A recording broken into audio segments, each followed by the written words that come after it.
Welcome na usab sa atong pamalandong sa pulong. Ang pagsunod importante kaayo sa pagpadayon sa lig-on nga relasyon ngadto sa Dios, sa pamilya ug sa katilingban.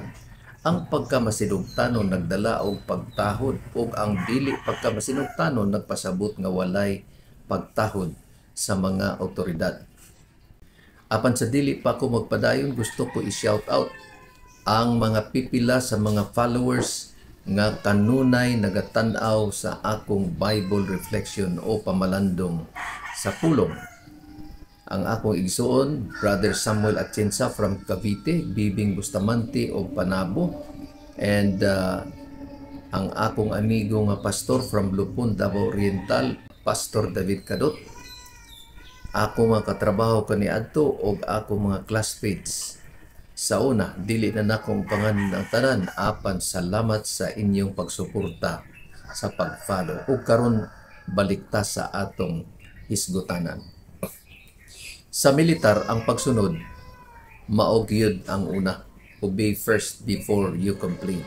Ang usa ka tinuyo nga walay panimo nga paglapas sa ordinansya sa gobyerno, silutan gayud sa balaod. Kung ang pagkamasinugtanon importante kaayo sa mga ginikanan o sa sekular nga mga kalihukan o takos sa silot, sa unsang paagi nga kini dili kaayo importante sa Dios.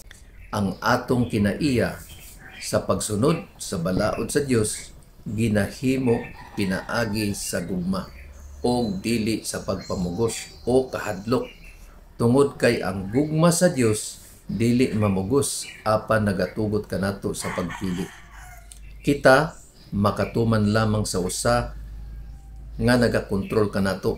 Ang Roma 6:16 nagasulti, dili ba mga ulipon man kita sa bisan unsa nga atong ginatuman? Busa kung nagahimo kitag sala, mga ulipon kita sa sala o ang resulta niini kamatayon. Apan kung nagatuman kita sa Dios, mga ulipon kita sa Dios o ang resulta niini mao nga pakamatarungon kita niya. Kung kanunay kitang musupak, kini tungod kay kita ginagamhan sa kaaway. Kung kita musunod sa Dios, kini tungod kay siya nagakontrol kanato. Kay ang sala dili makagahom diha kaninyo, kay kamo dili ilalom sa kasubuan kung dili ilalom sa grasya. Roma 6:14. Kini nagpasabot nga si Satanas dili makapugong kanato, tungod kay ang Dios naghugas sa ato mga sala pinaagi sa iyang dugo. Dili na kita sama sa usa ka baboy nga mobalik sa lapok human mahugasan. Kung kita mobalik sa lapok sa sala human mahugasan, nan ang Dios wala pa maghari kanato, tungod kay ang mga buhat sa sala anaa pa kanato. Kung ang usa ka Kristohanon maingon nga siya na tao pag-usap o na born again, ug ang iyang kinabuhi maura gihapon nga nagasupak sa kasuguan sa Dios, nan siya dili tinuod nga Kristohanon. Ang Juan 3:4 nagasulti, si bisan kinsa nga nagapakasala nagalapas sa mga sugo sa Dios, kay ang sala mao ang pagkamalinapason sa mga sugo sa Dios. Kini nga mga tao nagpasidungog kanako pinaagi sa ilang mga ngabil, apan ang ilang kasing-kasing halayo kanako. Mateo 5:8.